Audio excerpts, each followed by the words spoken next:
So when thinking about syntactic islands, adult judgments are a type of outcome that we can aim for. That's a target type of behavior. And in particular, acceptability judgment behavior is what we're going to be using here. So Sprouse and colleagues in 2012 collected a bunch of magnitude estimation judgments, just like how much do you like something, give me a magnitude. And they used a factorial definition controlling for two salient properties of island crossing dependencies. So one was the length of the dependency. Was it a matrix dependency, so it was kind of shorter, or an embedded dependency crossing some sort of clause boundary, like a complementizer phrase, CP for short, so it would be longer.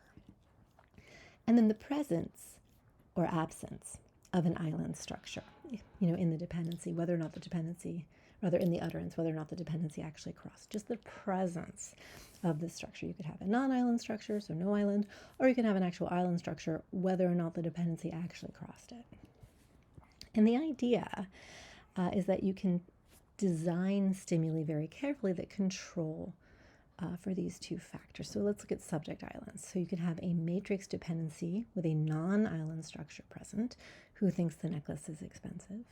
You can have an embedded dependency with a non-island structure present. What does Jack think is expensive? In this case, the dependency crosses, right, that non-island structure. Who thinks the necklace for Lily is expensive? So this is a matrix dependency, but now you have an island structure in the utterance. And then you can have an embedded dependency in an island structure, and in fact, the dependency crossing the island structure. Who does Jack think the necklace for is expensive? And that's our subject island.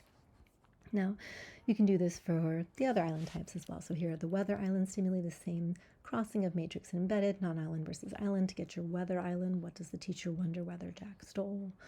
You can do it with adjunct island stimuli, so we do the same thing to get what does the teacher worry if Lily forgot, and complex MP island. What did the teacher make the claim that Lily forgot?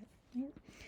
And so what you're looking for to see the presence of syntactic island knowledge is the super additive interaction of these two factors. That is, the additional unacceptability that arises when the two factors, length and presence of an island structure, are combined, are added together. So if they were just added together, you get the additive properties.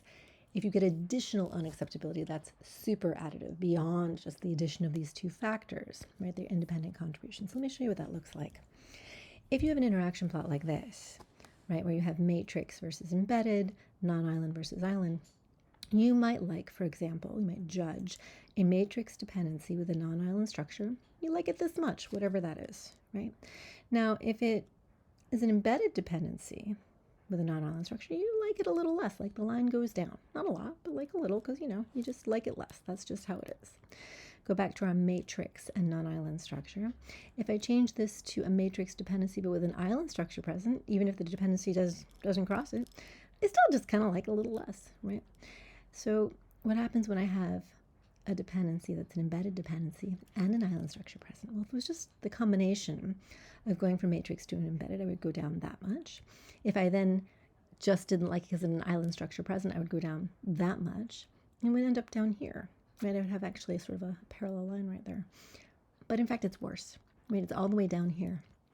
This is super additive, non-parallel lines. The additional unacceptability shows up that way. So at a quick glance, you can just see, non-parallel lines.